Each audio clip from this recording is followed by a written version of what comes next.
قرآن کریم کے اندر اللہ رب العزت نے مختلف مقامات پر قیامت کے دن انسان جن باتوں پر افسوس کرے گا، جن باتوں پر پچھتاوا کرے گا، جن حسرتوں کا اظہار کرے گا، اللہ نے ان کو بیان فرمایا ہے تاکہ ہم ان سے نصیحت حاصل کریں، تاکہ ہمیں قیامت کے دن کوئی افسوس اور کوئی حسرت نہ ہو۔ اللہ رب العزت نے ہر انسان کو ایک زندگی عطا فرمائی ہے، دوسرا یا تیسرا جنم کسی کا بھی نہیں ہونا۔ یہ ہمارا عقیدہ ہے کہ ہر شخص دنیا میں ایک بار آیا ہے، دوبارہ اس نے نہیں آنا۔ کافروں کے اور ہندوؤں کے کچھ مذاہب کے اندر یہ بات ہے کہ ان کے نزدیک انسان کے مختلف جنم ہوتے ہیں مختلف صورتوں میں، لیکن مسلمانوں کا عقیدہ یہ ہے کہ ہر شخص نے دنیا میں ایک بار آنا ہے، بار بار نہیں آنا۔ یہ زندگی بڑی قیمتی ہے، وقت سے قیمتی کوئی چیز نہیں۔ اللہ تعالیٰ نے جو ہمیں مہلت جو وقت عطا فرمایا ہے، اس کو ہم کس راہ پر ڈالتے ہیں، کس طریقے سے دنیا کے اندر ہم اپنی زندگی گزارتے ہیں، اس پر توجہ کرنا انتہائی ضروری ہے۔ اس لیے کہ حدیث پاک کے اندر آتا ہے کہ جب انسان پیدا ہوتا ہے تو اس کے ساتھ ایک شیطان اور ایک فرشتہ پیدا ہوتا ہے۔ انسان کی پیدائش کے ساتھ ہی شیطان، جس کو ہم ذات کہا جاتا ہے، اور ایک فرشتہ، دونوں پیدا ہوتے ہیں۔ شیطان انسان کو برے راہ کی طرف، وسوسوں کی طرف کھینچتا ہے، اور جو فرشتہ ہوتا ہے وہ انسان کو رحمان کے راستے کی طرف لے کر جاتا ہے۔ اب انسان کی مرضی کہ شیطان کے پیچھے چلے یا اس فرشتے کی مان کر رحمان کے پیچھے چلے، انسان کو اختیار دیا گیا ہے، اور اسی اختیار کا ہم سے حساب ہوگا۔ ہمارے پاس اختیار ہے، ہم اپنی مرضی سے بول سکتے ہیں، اپنی مرضی سے ہاتھ ہلا سکتے ہیں، پاؤں ہلا سکتے ہیں، چل پھر سکتے ہیں، اٹھ بیٹھ سکتے ہیں، آ جا سکتے ہیں۔ یہ اللہ نے ہمیں اختیار دیا ہے، ہم مختار بھی ہیں، مجبور محض نہیں ہیں۔ لیکن بعض صورتوں کے اندر اللہ نے ہمیں مجبور بھی رکھا ہے تاکہ ہم فرعون نہ بن جائیں، خدائی کا دعویٰ نہ کر بیٹھیں۔ انسان کو انسان رکھنے کے لیے اللہ نے کچھ چیزوں میں ہمیں مجبور بھی رکھا ہے۔ ہمارے علماء مثال دیتے ہیں کہ ہم کھانا کھاتے ہوئے نیچے والا جبڑا ہلا سکتے ہیں، اوپر والا جبڑا نہیں ہلا سکتے۔ آپ جتنا مرضی زور لگا لیں، اب اپنا سر تو ہلا سکتے ہیں، اگر آپ کا سر کہیں باندھ دیا جائے، ایک جگہ روک دیا جائے، اوپر والا جبڑا کوئی بھی نہیں ہلا سکتا۔ نیچے والا جبڑا ہم ہلاتے ہیں اور کھانا کھاتے ہیں، کھانا چباتے ہیں۔ تو اللہ نے انسان کی بناوٹ اس طرح بنائی ہے کہ ہم اوپر والا جبڑا نہیں ہلا سکتے، تاکہ پتہ چلے کہ ہمارے اوپر کوئی طاقتور ذات موجود ہے، ہم کسی کے محتاج ہیں۔ اللہ تبارک و تعالیٰ نے ہمارے اندر یہ ایک نشانی رکھی ہے، یہیں سے بھی اللہ کی معرفت حاصل ہو سکتی ہے۔ اگر بندہ اپنے رب کی پہچان، اپنے رب کی معرفت حاصل کرنا چاہے تو یہاں سے حاصل کر سکتا ہے۔ تو انسان کے پاس بہت سارے اختیارات ہیں، بعض صورتوں میں اللہ نے مجبور بھی رکھا ہے، اور یہ ضروری تھا کہ تاکہ انسان رہیں، انسان بن کر رہیں، فرعون نہ بن جائیں، اپنے آپ کو خدا نہ سمجھ بیٹھیں، تاکہ ان کی کھوپڑی میں، ان کے ذہن میں یہ بات ہمیشہ رہے کہ ہمارے اوپر کوئی طاقتور ذات موجود ہے جو ہماری مالک ہے، جب چاہے ہماری پکڑ کر سکتی ہے۔ حضرت مولا علی کے سامنے ایک شخص آیا تھا، آ کر اس نے سوال کیا، آپ کے سامنے کھڑا ہوا، کہنے لگا حضرت یہ بتائیں کہ انسان مجبور ہے یا مختار ہے؟ انسان کے پاس اختیارات ہیں یا مجبور محض ہے؟ حضرت علی المرتضیٰ نے یہی جواب دیا۔ آپ نے ارشاد فرمایا انسان کے پاس اختیارات بھی ہیں، انسان مجبور بھی ہے۔ اس نے کہا مجھے سمجھ نہیں آئی، وہ کیسے؟ آپ نے بڑی پیاری مثال سے سمجھایا تھا۔ آپ کے سامنے وہ کھڑا تھا تو آپ نے فرمایا اپنی ایک ٹانگ اٹھا، اس نے اٹھائی، فرمایا اب رکھ دے، اس نے رکھ دی۔ پھر آپ نے فرمایا اب اپنی دوسری ٹانگ اٹھا، اس نے دوسری ٹانگ اٹھائی، فرمایا اب رکھ دے، اس نے رکھ دی۔ فرمایا تو اپنی مرضی سے ٹانگ اٹھا بھی سکتا ہے، اپنی مرضی سے ٹانگ رکھ بھی سکتا ہے، تو اس کا مطلب ہے تیرے پاس اختیار ہے؟ اس نے کہا بالکل۔ پھر حضرت مولا علی نے فرمایا اب اپنی دونوں ٹانگیں اٹھا کر دکھا۔ اس نے کہا میں دونوں ٹانگیں اٹھاؤں گا تو گر جاؤں گا۔ تو حضرت علی المرتضیٰ رضی اللہ تعالیٰ عنہ نے اس مثال کے ساتھ اس کو سمجھایا تھا کہ تیرے پاس اختیارات بھی ہیں، اور تجھے کچھ معاملات میں مجبور بھی رکھا گیا ہے تاکہ تو انسان رہے، خدائی کا دعویٰ نہ کر بیٹھے۔ تیرے اوپر کوئی ایسی ہستی موجود ہے، تیرے اوپر کوئی ایسی پاورفل ذات موجود ہے جس کے پاس ہر قسم کا اختیارات ہے، تمام اختیارات اس ذات کے پاس موجود ہیں۔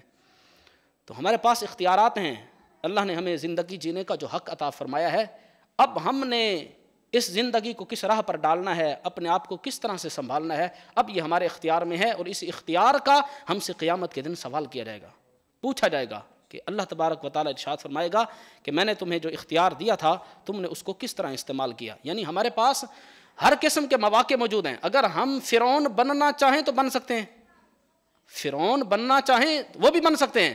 اگر ہم اللہ کے ولی بننا چاہیں وہ بھی بن سکتے ہیں. دونوں راہیں ہمارے سامنے رکھ دی گئی ہیں. حلال کیا ہے, حرام کیا ہے, یہ رکھ دیا گیا ہے. کھانے پینے کا اختیار بھی دے دیا گیا, حرام اور حلال دونوں چیزیں بنا دی گئیں, اور بتا بھی دیا گیا کہ یہ ٹھیک ہے, یہ غلط ہے, یہ حلال ہے, یہ حرام ہے. اب ہم کیا کھاتے ہیں, کس راہ پر چلتے ہیں, ایک ایک چیز کا پھر ہم نے اللہ کی بارگاہ میں کھڑے ہو کر حساب بھی دینا ہے. تو قرآن کریم کے اندر اللہ تبارک و تعالیٰ نے انسان جن باتوں پر افسوس کا اظہار کرے گا ان کو بیان کیا گیا ہے. چند آیات آپ کے سامنے پیش کرتے ہیں. اللہ تعالیٰ نے ارشاد فرمایا وَلَوْ تَرَىٰ إِذْ وُقِفُوا عَلَى النَّارِ فَقَالُوا يَا لَيْتَنَا نُرَدُّ وَلَا نُكَذِّبَ بِآيَاتِ رَبِّنَا وَنَكُونَ مِنَ الْمُؤْمِنِينَ.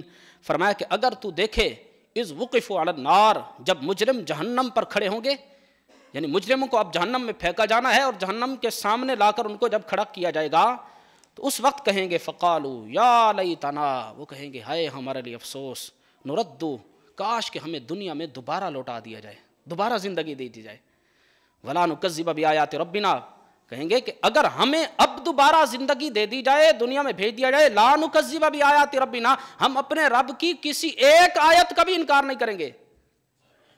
اب ہم اللہ کے کسی ایک حکم کا بھی انکار نہیں کریں گے. وَنَكُونَ مِنَ الْمُؤْمِنِينَ, ہم پکے سچے مومن بن جائیں گے, کیونکہ اب جہنم دیکھ چکے ہیں, اب عذاب سامنے ہے, اب وہ مان رہے ہیں. لیکن اس وقت کا افسوس کسی کام کا نہیں ہے. وہاں کھڑے ہو کر جو افسوس کا اظہار ہے اب وہ کسی کام کا نہیں ہے, اس لیے کہ ہمیں ایمان بالغیب کا حکم ہے. اللہ نے فرما دیا جہنم ہے تو مانو, عذاب ہے تو مانو, جنت ہے تو مانو. اللہ نے جو حکم دے دیا ہے, اگر ایمان بالغیب ہم نہیں رکھتے, وہاں جنت اور جہنم کو دیکھ کر ہم کہیں او ہو اب پتہ چل رہا ہے کہ واقعتاً جہنم ہے, اتنا سخت عذاب ہے, اس وقت کا افسوس کسی کام کا نہیں ہے. اسی طرح ایک اور مقام پر اللہ نے فرمایا وَهُمْ يَسْتَرِخُونَ فِيهَا, مجرم جہنم کی آگ میں جل کر چیخیں مار رہے ہوں گے. اللہ کی پناہ, جہنم کا عذاب ایک لمحے کا عذاب اتنا سخت ہے کہ جہنم میں وہ چیخیں مار رہے ہوں گے. اللہ نے فرمایا پھر وہ کہیں گے ربنا اخرجنا, اے اللہ ہمیں جہنم سے نکال دے, نعمل صالحا غیر الذی کنا نعمل, اے اللہ اب ہم نیک صالح بن جائیں گے, وہ عمل چھوڑ دیں گے جو ہم دنیا میں کر کے آئے ہیں, وہ کبھی ابھی غلط کام نہیں کریں گے. اب مہربانی فرما اخرجنا, ہمیں جہنم سے نکال, دنیا میں بھیج. لیکن کیا کہا جائے گا اولم نعمرکم ما یتذکر فیہ من تذکر, اللہ فرمائے کہ کیا ہم نے تمہیں اتنی لمبی زندگی عطا نہیں فرمائی تھی, ما یتذکر فیہ من تذکر, جس زندگی سے نصیحت حاصل کرنے والوں نے نصیحت حاصل کی. یعنی اتنی مہلت ہم نے دی تھی کہ وہ لوگ جو جنت میں چلے گئے انہوں نے بھی تو اعمال کیے ہیں, انہوں نے بھی تو نصیحت ہماری آیات سے, ہمارے قرآن سے, ہمارے احکامات سے حاصل کی تھی. اولم نعمرکم, کیا تمہیں عمر نہیں دی گئی تھی, کیا تمہیں زندگی نہیں دی گئی تھی. وجاءکم النذیر, اور تمہارے پاس ڈر سنانے والے نبی بھی آئے تھے, قرآن بھی آیا تھا, اللہ کے احکامات بھی آئے تھے. کہا جائے گا فذوقوا فما للظالمین من نصیر, اب چکھو عذاب کا مزہ, ما للظالمین من نصیر, ظالموں کا آج کوئی مددگار نہیں ہے. تو مہلت دنیا کی زندگی کے اندر, اسی زندگی کے اندر جو زندگی ہم گزار رہے ہیں, تو اس زندگی کے اندر ہمیں انسان بن کر زندگی گزارنی چاہیے, اللہ کا بندہ بن کر زندگی گزارنی چاہیے. 60-70 سال کی زندگی کو دیکھ کر تکبر نہیں کرنا چاہیے. ان 60-70 سال کی حیثیت ہی کیا ہے لاکھوں کروڑوں اربوں سالوں کی دنیا کے سامنے. یعنی اللہ نے اتنی لمبی دنیا بنائی ہے کہ اربوں سالوں سے, کروڑوں سالوں سے دنیا چلی آ رہی ہے, ہمارے 60-70 سال کی کیا حیثیت ہے. ایک وقت تھا ہم نہیں تھے, ایک وقت ہے کہ ہم ہیں, ایک وقت آئے گا ہم نہیں ہوں گے, ہمارا نام لینے والا کوئی نہیں ہوگا. اور آپ پچھلوں سے نصیحت حاصل کریں, کتنے آئے اور چلے گئے, کسی کا کوئی نام و نشان موجود نہیں ہے, کسی کو یاد کرنے والا. 2 پیڑھیوں سے پیچھے ہم اپنے باپ داداؤں کا نام بھی بسا اوقات نہیں جانتے ہوتے. انسان کی حیثیت تو یہ ہے, تکبر کس بات کا, 50-60-40 سال کی زندگی پر تکبر کس بات کا, لاکھوں کروڑوں سال کی دنیا اللہ نے بنائی ہے. تو اللہ یہی فرمائے گا اولم نعمرکم, کیا ہم نے تمہیں زندگی نہیں دی تھی, اب دوبارہ تمہیں نہیں لوٹایا جائے گا, اب دوبارہ نہیں بھیجا جائے گا. وہ بار بار عرض کریں گے یا اللہ مہربانی فرما, نرد ولا نکذب بآیات ربنا, اب بھیج دے دنیا میں, ولا نکذب بآیات ربنا, اپنے رب کی ایک آیت کا بھی انکار نہیں کریں گے. لیکن اس وقت کے افسوس کا, اس وقت کی حسرت کا پھر کوئی فائدہ نہیں ہوگا. اسی طرح اللہ تعالیٰ نے ایک اور مقام پر ارشاد فرمایا ولو تری اذ المجرمون, جب تو دیکھے گا مجرموں کو ناکسو رؤوسہم عند ربہم، اپنے رب کی بارگاہ میں شرم کے مارے سر جھکائے کھڑے ہوں گے، جرم واضح ہو جائے گا، ہر چیز نامہ اعمال سامنے ہے، وَكُلُّ صَغِيرٍ وَكَبِيرٍ مُسْتَطَرٍ، ہر چھوٹا اور بڑا عمل وہاں لکھا ہوا ہوگا، تو شرم کے مارے سر جھکائے کھڑے ہوں گے۔ اس وقت وہ سر جھکا کر کہیں گے ربنا ابصرنا، اے اللہ ہم نے دیکھ لیا، وسمعنا، اور ہم نے سن لیا۔ اب جنت جہنم دیکھ کر اب مان رہے ہیں، اب کہیں گے ربنا ابصرنا، اے اللہ ہم نے دیکھ لیا، واقعتاً جہنم ہے، واقعی تیرا عذاب تیار ہے۔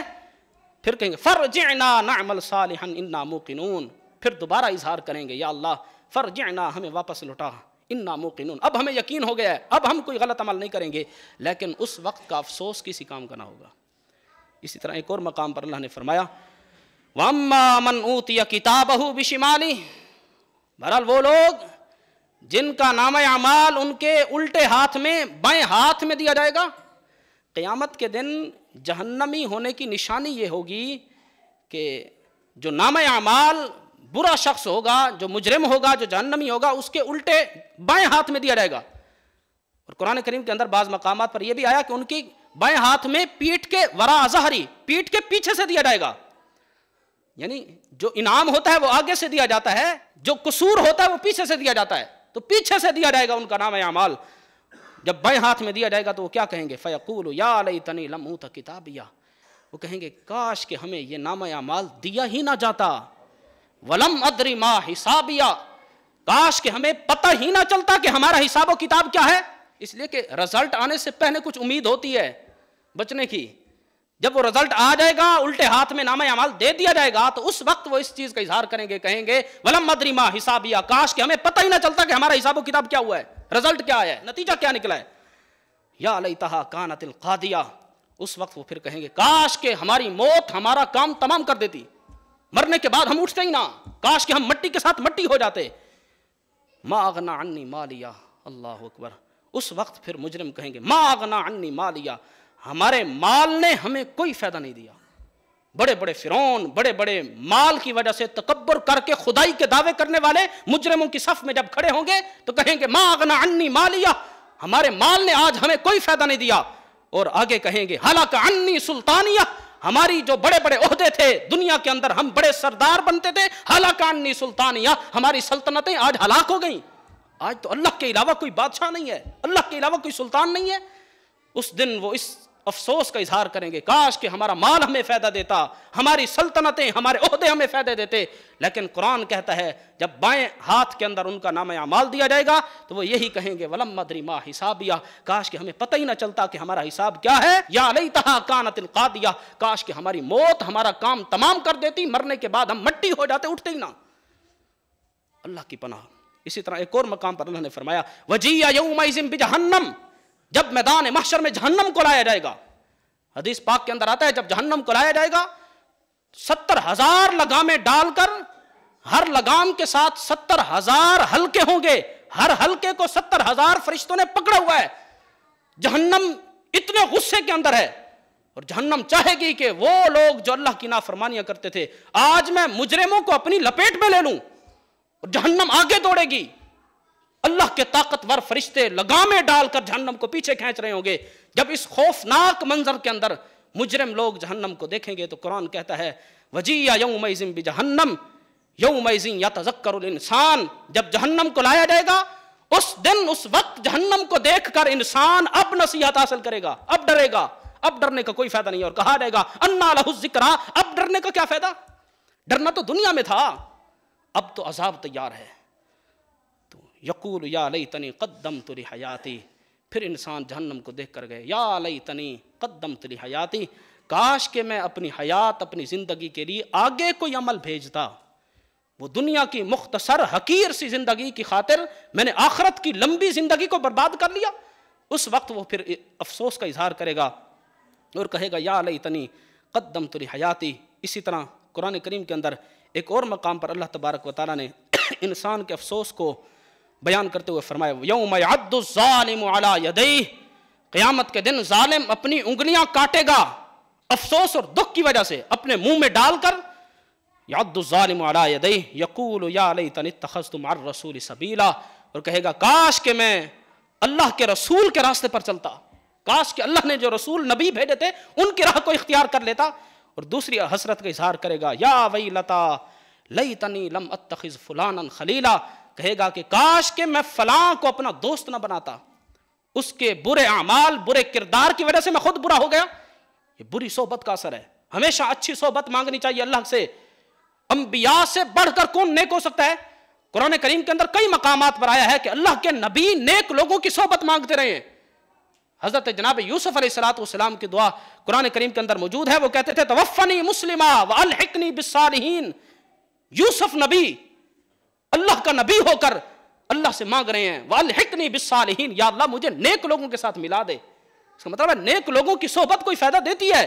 اللہ کے نبی ہو کر، کہ اللہ کے نبی وقت کا نبی ہو، اس سے بڑا نیک بھی کوئی ہوگا؟